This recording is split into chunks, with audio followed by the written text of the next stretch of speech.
ნაციონალიზმი და მორალურობა. დიდი მადლობა ბატონო ვიქტორ ზოლიძე და ხალბატონ ფიქრია ჩიხრაძე იყვნენ ჩვენთან ეთერში, მათ ჩვენ გითხრეს რომ რამდენიმე დღეში გაირკვევა გამოკრისტალდება ხალბატონ ფიქრიას სიტყვებით რომ თქვათ ის გუნდი რომელიც იქნება საომავლოდ კოალიციის სახით სავარაუდოდ წარმოადგენს. მადლობთ სტუდიაში მოგზაურობისთვის. ჩვენ კი გაცემს მეორე ნაწილში კვაბა დავითაშვილი გვეყოლება სტუმრად გაერთიანებული ოპოზიციის სახელით ის მოგვახსენებს რას გეგმავს, როგორი ფორმით თანამშრომლობას გეგმავს ის პირადად და მისი გუნდი აი ამ გუნდთან რომელიც ამ წუთში ჩვენთან ეთერში იყო დროებით.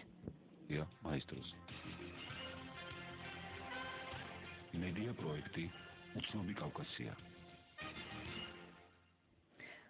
ჩვენ ეთერში ბრუნდებით უცნობი კავკასია ეთერში სტუმრად კი ბატონი კვაბა დავითაშვილი გაერთიანებული ოპოზიციიდან ბატონო კვაბა ჩვენ გვყავდნენ თქვენამდე სტუდიაში სტუმრად ბატონი ირაკლი ალასანიას გუნდის ერთ-ერთი წევრი ვიქტორ ზოლიძე და მათი შესაძლო უკვე თითქმის დადასტურებული პარტნიორი ახალ მემარჯვენეების რესპუბლიკელების ალიანსის წევრი ფიქრია ჩიხრაძე. თქვენზე გაერთიანებულ ოპოზიციაზე ამ დრომდე არ არის საუბარი, იქნებით თუ არა ამ კოალიციაში. თქვენ დღეს დამთავრებთ პრეზენტაციას. დიახ. როგორ შთაბეჭდილება დაგჭათ? ითანამშრომლობთ ამ გუნდთან და შევერთდებოდით თუ კი მოხდებოდა რაღაც შეთანხმებები? თანამშრომლობა სავსებით რეალურია. ჩვენ თანამშრომლობის სურვილი გვაქვს და ეს ჩვენი პოლიტიკური წარსულით და აწყოთიც გვაქვს დამტკიცებული. ჩვენ მუდმივად ვიყავით, რჩებით და მომავალშიც ვიქნებით ერთიანობის მომხრე.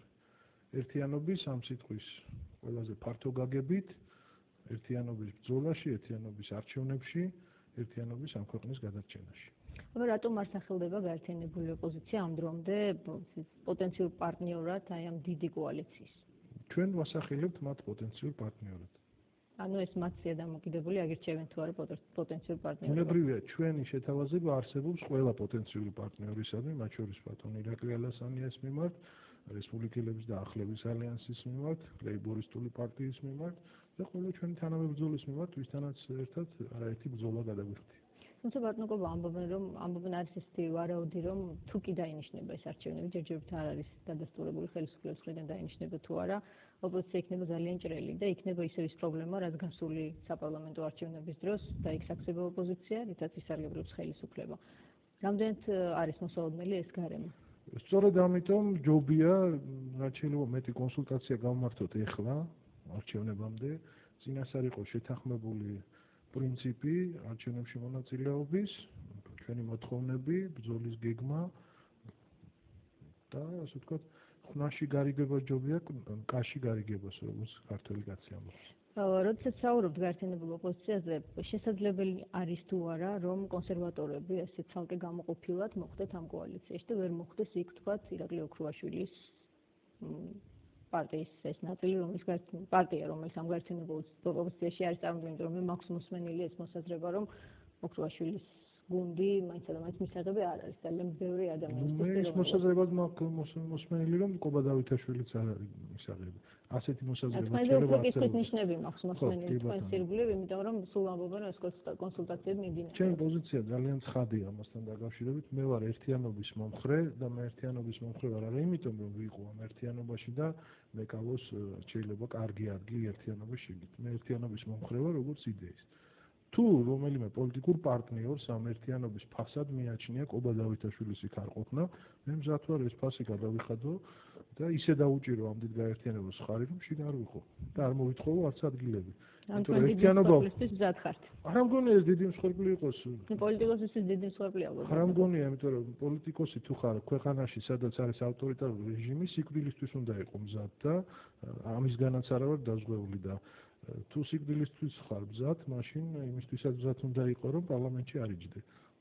შეიძლება რომ კონსერვატორები მოხვდეთ გამოუკიდებლად ამ ალიანსში. მე ხალხის პარტიას წარმოვადგენ ამ შემთხვევაში, კონსერვატორები. უკაცრავად, ხალხის პარტია, დიახ.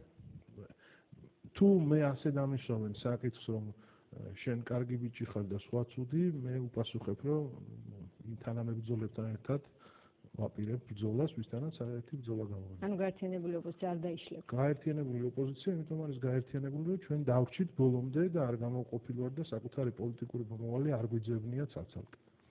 ბატონო კვაბა, მიდის მოლაპარაკებები კონკრეტულად? კი, კონსულტაციები მიმდინარეობს. კონსულტაციები მხოლოდ ალასანიასთან და ახლების რესპუბლიკელების გუნდთან თუ თქვათ ნინო ბურჯანაძესთანაც? ნოღაიდელთან.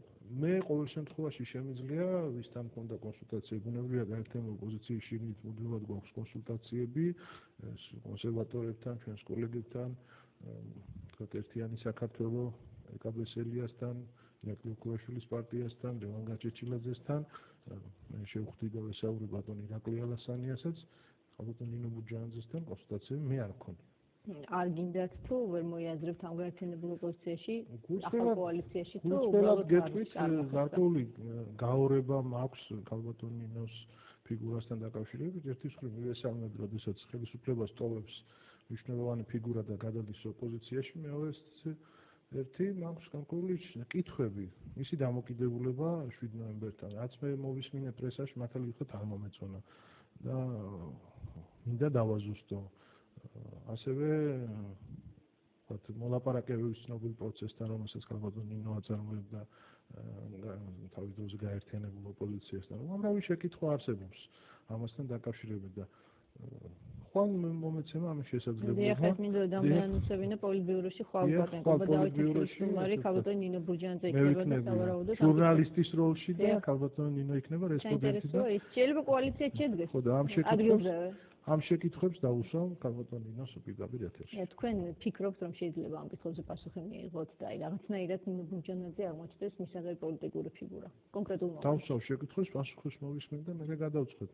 თუმცა გულწრფელად გეტყვით, ძალიან რთულია ჩემთვის ასეთი გადაწყვეტილების მიღება, იმიტომ რომ ჩემთვის ძალიან მნიშვნელოვანია არა მარტო ის ოპოზიციაში ადამიანთა ხელისუფლებაში, არამედ რატომ აღმოჩნდა ოპოზიციაში.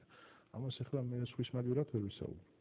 ბატონო კობაბ, როდესაც ახლა ნინო ბურჯანაძეც ვახსენებთ, მან ირაკლი ალასანია ვახსენეთ, ლიდერებზე ხდება ძირითადად პრობლემების შექმნა ლიდერობის ირგვლივ, როგორც ჩანს ხოლმე. ნუ ალასანია ეს ახლებოდა რესპუბლიკელებმა უპირობოდ აღიარეს ლიდერად და ეს იმას ნიშნავს, რომ ნებისმიერი მასთან მიერთებული პოლიტიკური სუბიექტი ამ ერთ პრინციპზე სულ მინიმუმ უნდა იყოს თანახმა აი ამ ახალ ალიანსთან კოალიციასთან. თქვენ მოდით ასე ვთქვათ. თქვენ კოალიციას მინდა დაგისვათ ბოლომდე შეკითხვა ყავდა ლიდერი ლევან გაჩეჩილაძე. აი ამ შემთხვევაში თქვენ კი ბრძანეთ რომ სხვებისთვის თქვენ პირადად თანახმა ხართ, მაგრამ ეს არის ზოგადად სულისკვეთება გაერთიანებულ ოპოზიციაში?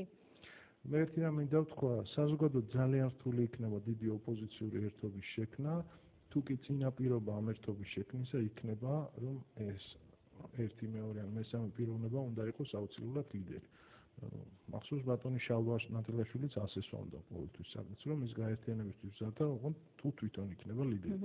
მე არ მგონია ეს სწორი მიდგომა იყოს, მე არავის არ ვაკრიტიკებ, მაგრამ მიმაჩნია, რომ თუ არსებობს ეს პრობლემა და პოლიტიკაში არსებობს, თუ არსებობს ლიდერების და კვოტების პრობლემა, რომელიც პოლიტიკაში ასევე არსებობს, ამის გადაწყვეტის საუკეთესო საშუალება არის, რომ მოდით ხალხს ვკითხოთ.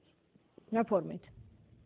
გამოკითხვის ან წინასწარი არჩევნების გზით, რომელიც აპრობირებული მეთოდია, არა მარტო თქვათ იგივე ამერიკის შეერთებულ შტატებში, რომელსაც ბევრ ცუდ რამეში ვიბაძავდა, მაგრამ კარგშიც მივიბაძავ. ეს წესრიგული პროცესი იქნება და მაისამდე არ მგონია მოსწრებადი იყოს ბატონო. მე მახსოვს, რომ 2005 წელს 4 პოლიტიკური პარტია შევთანხმდით და გამოკლებული დეპუტატების არჩევნებზე ერთიან კანდიდატებს დაუჭირეთ მხარი.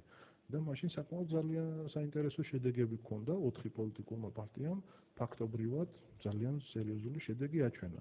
იგივე მე მახსოვს, როდესაც გაერთიანებული ოპოზიციის კანდიდატები სახელდებოდა მათვე ოლქში, იქ სადაც იყო 100 სხვადასხვა პარტიის კანდიდატი არსებობდა თქვათ მაჟორიტარობაზე, ჩვენ გარკვეულ მინი გამოკითხვებს ვატარებდით საკმაოდ პრესაში არსებობს ქვეყანაში ფინანსები არჩევნებისთვის არ არის ეს გიპასუხათ ხელისუფლებამ და კიდევ დამატებითი რაღაც არჩევნებისთვის ხელისუფლებას არ ვთხოვთ ფულს ამისთვის, მე უბრალოდ ვიცი ფასი დაახლოებით ამისა, ერთ საარჩევნო ოლქში მაშინ დაჯდა სადღაც 2-დან 3,000 ლარამდე.